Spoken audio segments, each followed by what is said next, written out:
Okay, now let's start talking about replicate parameters.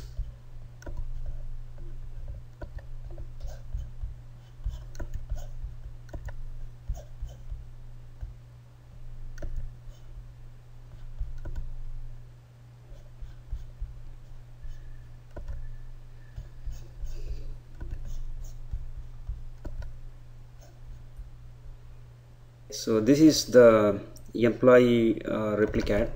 Let's take a look at the parameters.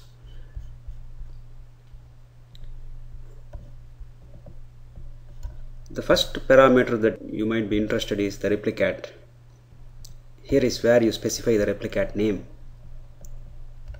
For the extract and pump, you will see the extract name, but for the replicate you will have to say replicate and replicate name. And these options show syntax and no dynamic SQL and no binary characters. These are for debugging purposes. For example, if you want to take a look at what trail file has, then you might want to uncomment these three lines and check the records in the trail file.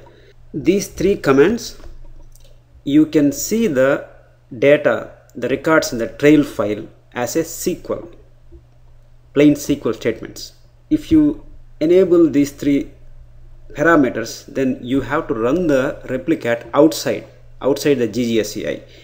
Okay, so you have to log out, exit out of the GGSCI, and you have to say replicate param file and this parameter file. Then it will execute the trail file and it will show you the SQL statements that it is trying to run against a target. But it won't actually execute against target database, but it will show you how it frames the SQLs out of the trail file. But you have to go out of GGSCI and run the replicate program to see the output. So I'll show you about that little later, but these are for debugging or viewing the records in plain SQL statements. Next thing you see is macro library. Macros, generally common code. In every replicate parameter file, there will be some common piece of parameters. For example, a database connection and runtime parameters, report parameters, report statistics, report rollover, and report statistics and rate. These report runtime parameters. There are many parameters which are common in all the replicates. So what I have done, I have put all the common parameters in the macro library and I call whatever the piece of code using the macro name. For example, let's take a look at macro library. Here, target database, DSN name, and the user ID, password, encryption key. I have to write this line here in order to connect to the database for this replicate. So instead of writing this big line, what I can do, I can put that line in the macro library and I can name that piece of line. For example, this is the one piece of macro. Okay, for this macro I have given name ODBC connect. So I can use this ODBC connect name in my replicate parameter file. I don't need to write this entire line. Okay, that's the purpose of macro. Like that, these are the reporting parameters. I can include these 4 lines here. I don't need to, because every replicate parameter file you have that. So what I have done, I have separated, I have taken out those 4 runtime report parameters, put that in macro file and give a name to that and use that name here. It is in a way that your replicate parameter file will look simpler and much effective. For example, if your replicate parameter file becomes complex, you add so many parameters so that finally you made so complex replicate parameter file, sometimes it may not be readable. So in that case, you might want to think about using macros. For the demo purposes, I don't have much in my replicate parameter file, but I just wanted to show you that how you can use macro libraries. And like that, I have included several other logic. For example, in another demo, which I'm going to give later, I have to use this compute functionality in the data conversion. So instead of writing this compute logic, I have given a name for that and I call this name in the compute logic. Okay, so in the runtime, this piece of code will get replaced there. It's like a copy library, copy book in the mainframe programming, where you just in the runtime the program will include the macros and execute it. Okay, that's how it is. So here I say db connect, which means target database. I have to say DSN name and the user ID password that I used to connect. Here if you see, actually the password is this is the actual password. Instead of saying this password, what I mentioned is some kind of encryption code. So how did I arrive that? There is a default encryption keys that comes with GoldenGate. So you can use a default encryption and you can use that rather than hard coding the password here. Okay, anybody can open the file and see the password. It's not recommended. So you can use encryption key. How do you do that?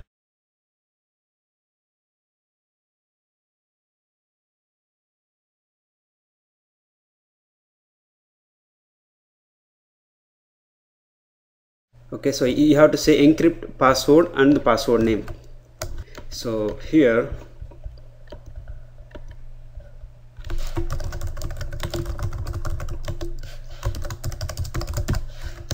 okay, this is the encrypted password. Okay, instead of using this password you can use this.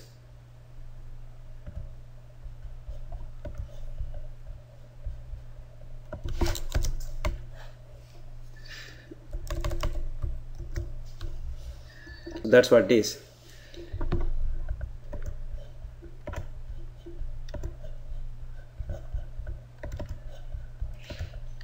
Okay, now let's take a look at and of course, by the way, you have to specify. We used default encryption key.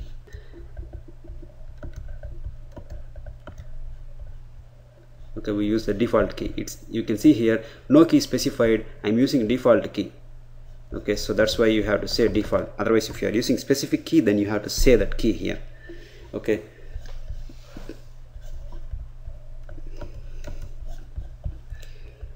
and handle collisions. You know the handle collisions. Basically, after the initial load there will be a data overlapping, so you have to use the handle collisions because there might be some duplicate record errors and missing row errors. So handle collision will handle that. DB options. You have to specify DB options before connecting to the database. What option I have specified? Use replication user. So GoldenGate is replication. So GoldenGate has to identify itself to the SQL server that it is a replication software. It is a replicating agent. In order to identify, it has to connect as a particular user. So you have to specify this option. What is the use of it? Why do you need to use it? See, in the target database, you will have the foreign keys, identity columns, and the check constraints and triggers. You have lots of constraints in the target database. When the GoldenGate applies the transactions, how you want to treat the replicated transactions. For example, you are inserting an employee record with, but there is no reference for the department table. So the employee record will error out. The GoldenGate cannot insert employee record. What you can do, you can disable the foreign key. Okay, if you disable it, it will work.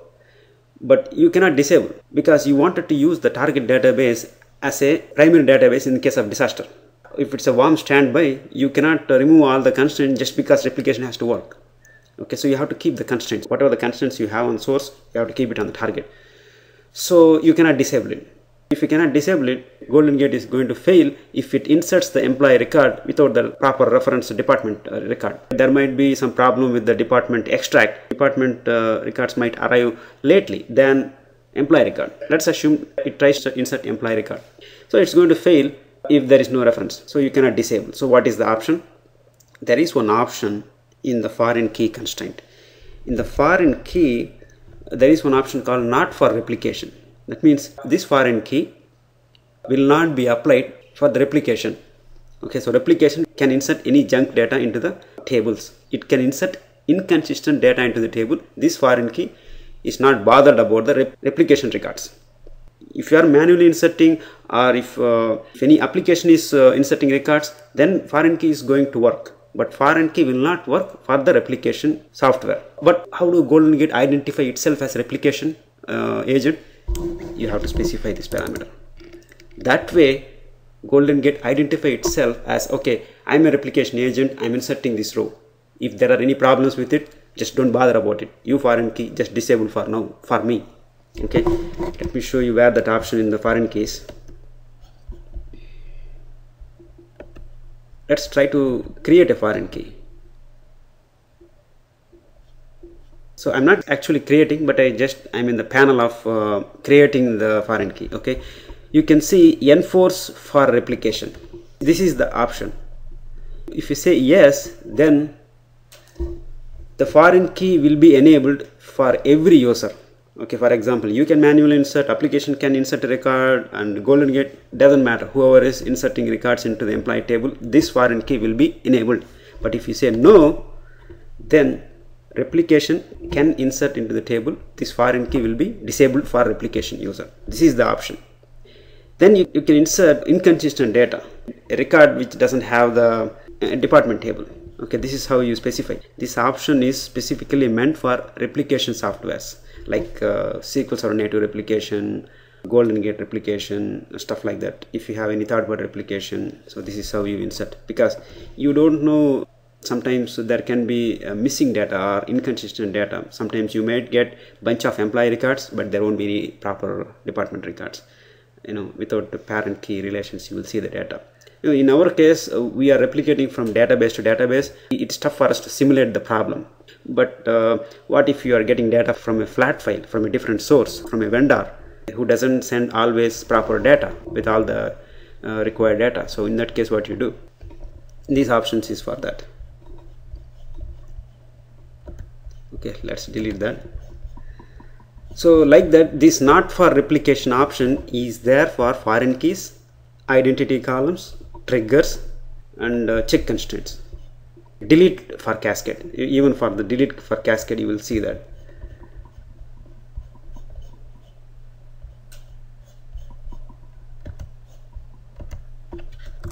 I will explain more about that later, but I just want to explain what this parameter is meant for. If you don't specify, then it cannot identify itself as a replication agent. So even you set the option, it's not going to work. It's going to abandon.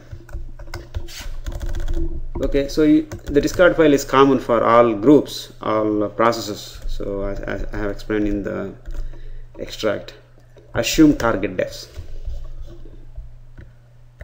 REPLICAT reads the trail file and execute the SQL statements against the target database. When it reads the trail file, it sees the data for the table. For example, if I am inserting department table, department has two columns, department number and department name.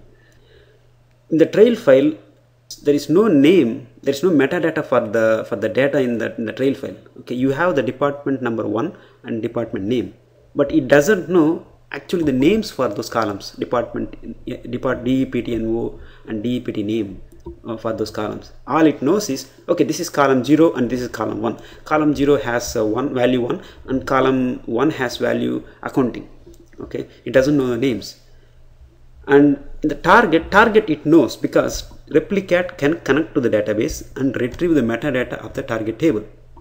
But REPLICAT doesn't know source data column names, which is called as metadata of the data actually. Okay, so if the source table and target table are same, then you don't need to do much mapping. You can say, okay, assume the target definitions are same, go ahead and blindly map it or insert it. Okay, the first column in the source, I know it's same as in the second column. As long as you are sure the source and table are exactly same, you can use assume target definitions. If they are different, for example, the source in the department table you have department number and after the department name. Okay, but in the target you have the first column as department name, second column as department number. The column order is reversed, or in other words, the disordered column names. In that case, you have to specify the mappings in the replicate parameter file.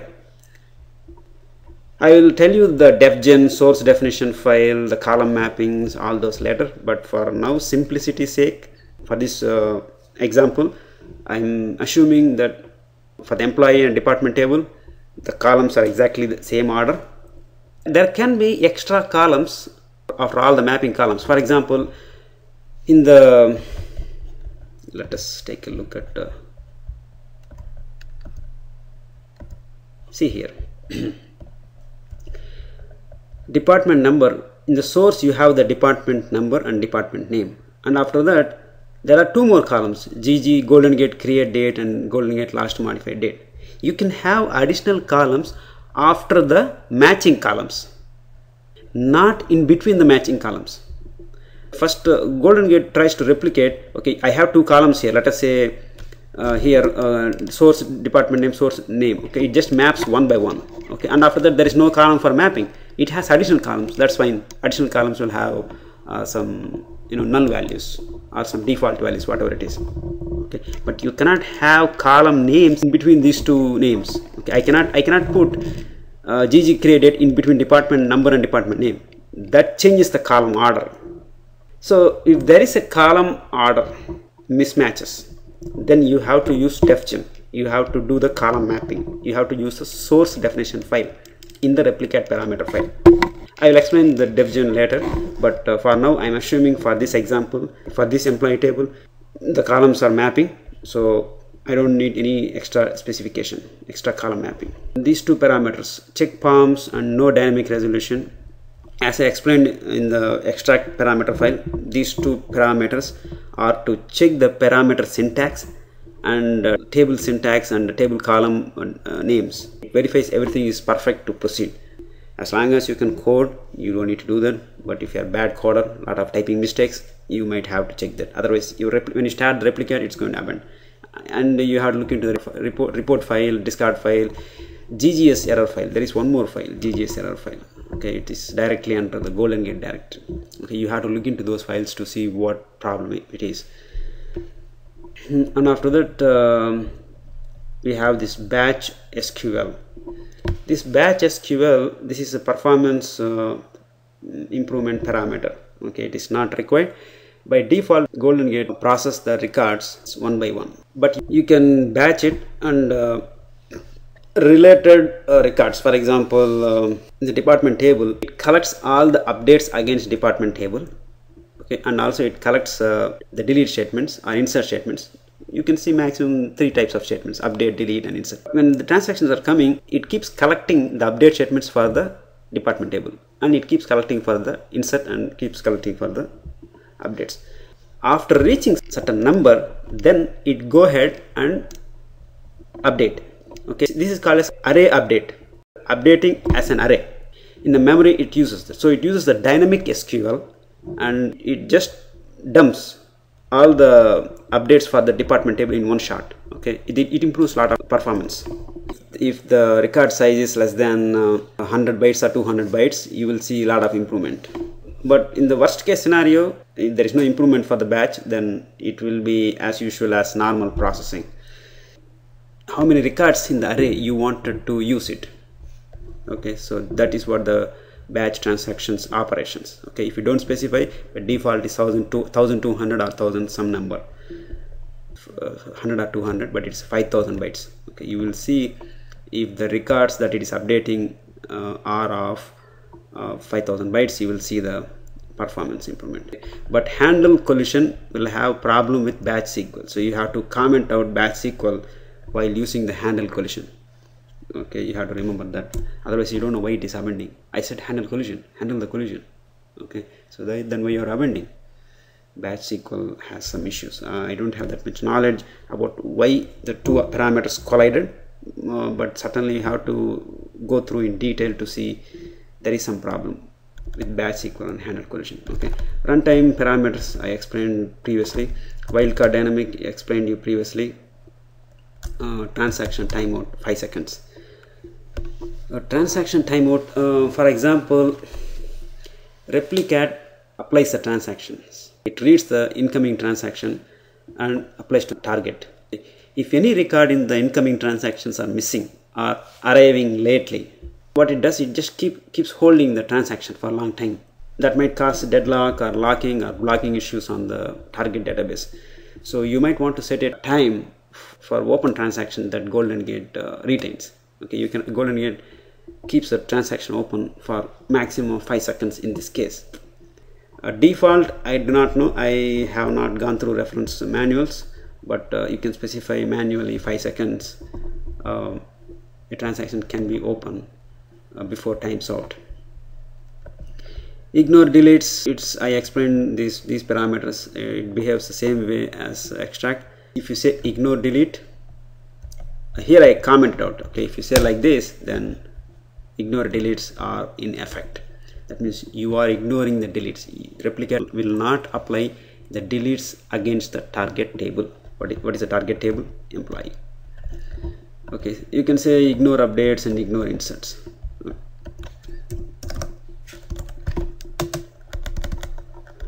So rep error, this is one of the important parameter that you have to really understand. By default, Replicat will abandon if there is any error mapping or any problem that Replicat encounters. It just abandons. That's the default behavior of the Replicat. But you can change that behavior. You can say by default ignore. That means you won't get any error. There might be mapping error. Replicat cannot update a record. It cannot insert a record. So any kind of mapping error you will simply ignore. Okay, you won't see any problems with the Replicat. It keeps running, and you won't get any calls during the night because Replicat is running. But at the end of the day, you might see a lot of inconsistent data. There might not be inserts, records. There might not be updates. This is very bad. It should not be in production. You can test it in development, but it should not be in production. Here you can say default and ignore. Okay, you can say abandon. Here default abandon. That's the default behavior. Okay, instead of ignore, you can say discard. Okay, so it will discard that record and abandons. But if you say default ignore, and if there is a problem inserting a record, the record is already there. Replicat is trying to insert a record, so that's a duplicate record. Replicat tries to abandon, but it cannot abandon because you said ignore. Okay, it will write a entry into the report file saying that I got a problem. Now I cannot abandon. Now I am moving next. So there is some information messages about what happened. If you are ignoring the records, then you have to better watch out for the report parameter file and the GGS error log. So here, this is another kind of example. 2627 is duplicate insert. I do not know. This is a database error number. What I said in one of the example I was testing, I just want to ignore one duplicate insert. The database error number is 2627 SQL Server error code. Okay, I just want to ignore that particular error. I just ignore the duplicates, but abandon for the missing rows and any other column mapping issues, data mapping issues, any other problems you abandon, but not for the duplicate. If in that case I have to say 2627, I have to specifically say I am looking for this error and what is the option that I want. I discard it or ignore it or abandon, or whatever it is, I have to specify. Okay, I will explain later about the wrapper in detail and show you some demo how to work with it or how it behaves, things like that. But for now, that's the story about it. Group transaction operations.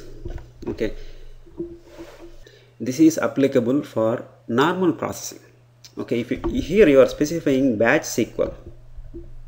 When you specify batch SQL, then whatever the options here you specify it, that will take into effect.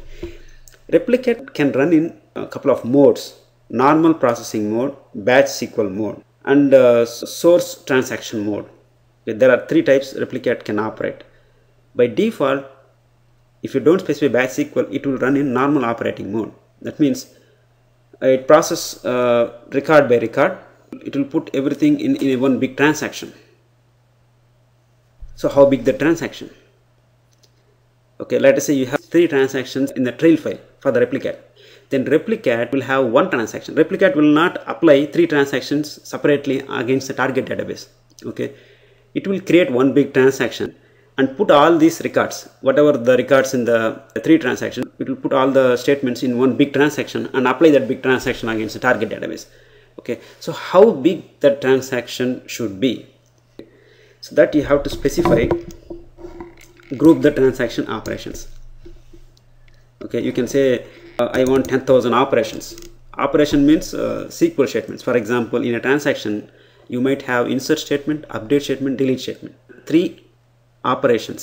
Okay, 3 SQL statements in a transaction. Okay, in GoldenGate terminology, you have to say 3 operations. So, for example, let's say first transaction has 3 operations, second transaction has 3 operations, third transaction has 3 operations. Total 9 transactions, 9 operations in 3 transactions. Okay, so GoldenGate, it will not apply as it is. It will collect all the 9 operations and put it in one big transaction and apply the transaction. Okay, how big the transaction should be? GoldenGate, this is the parameter. By default, I guess 1000 or something. If you don't specify this parameter, group transaction operations will be 1000. It will collect 1000 operations and apply 1000 operations as one transaction against target database. But these are for normal processing mode. But since you specified batch SQL, this is just before we discussed about the normal processing mode. Okay, another processing mode is batch SQL. Since we specified batch SQL here, so the Replicat will run in batch SQL processing. If there is some problem with batch SQL, if there are some errors, some mapping issues that it cannot continue in that batch SQL mode, then Replicat will convert it to normal processing mode and try to use these options and run against normal processing mode. If normal processing mode has some problems, then it will process in the source order. It has some fallback mechanism. Okay, let's try this way. Okay, it doesn't work because there are some issues with it. Okay, now switch back to normal processing mode. Okay, normal processing mode is not working because the transactions are in zigzag format. I have to wait for different record, so I have some issues mapping this. Okay, so now what's my option? Let's switch back to source transaction format. Okay, the source transaction format, let us say you have 3 transactions. Okay, it will apply as it is. First, take the first transaction, apply it to target, take second transaction. That is a third way of processing. Okay, so it depends on what options you specify in the Replicat parameter file. Okay, maximum transaction operations. This is again performance parameter. Let us say trail file contains a transaction which contains 1 million operations. Very big transaction, huge transaction. Replicat cannot take the 1 million records and apply a big transaction against target database. Replicat can apply, okay, but target database might not take it. You have to check it out. Can you apply a transaction that has 1 million statements in it? Okay, or 2 million statements in it? It might be ridiculous to think, okay, how can a transaction have 1 million? You never know. Okay, there could be a scenario. I'm just giving an example. The point is, if the transaction is huge, very big transaction, that Replicat cannot apply, because Replicat can apply, it has a capability, but target database cannot take it for some reason. So then what are your options? What is that you can do? Then you can say, okay, 1 million records, break that into 10,000, because target database can take 10,000 rows, but it cannot take 1 million at a stretch and insert. So this is the option that breaks a big transaction into small chunk of transactions. Okay, let us say a transaction has 100,000 rows and you are creating 10 transactions, every transaction 10,000 rows. It will apply 10 transactions one by one, which contains 10,000. While applying 8th transaction, okay, which is 70,000 to 80,000, it has some problems. So how do you roll back all the previous 7 transactions? You have a problem that GoldenGate cannot roll back. Okay, if you want to roll back, you have to use a reverse functionality. There is one concept in GoldenGate called reverse the transactions. Okay, you have see here reverse. So you have to use this reverse process to reverse it. It's a tough task. but you are taking risk. Generally you will not have that big transaction, but you have some options how to deal with it. So this is the final meat in this in the replicate parameter file. Here you are mapping employee table to the target employee table. This is the column mapping. In the column mapping you are saying use defaults, whatever the default column mapping. For the additional columns, here is the mapping. Here I am using date function, date now function. Okay, get the current date and insert into this column. So because I don't have data for this column, I am inserting GoldenGate function date now and put that value in this column. But there is one more column, gg create date. What I have done for this column, to use the default value, there is you can specify a default value for the column. If you don't specify a mapping while inserting or updating, you can put the default value. But if there is no default value, you have to specify the mapping, what value you wanted to put. For example, you wanted to write some constant too, you can do that. But this is a date value, it cannot take constant, just I'm telling you. Okay, so this I will explain you more details about every parameter, but these are general parameters that you will see in the replicate parameter file.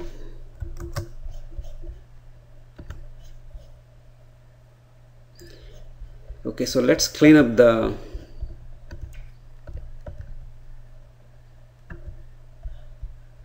we don't need this database.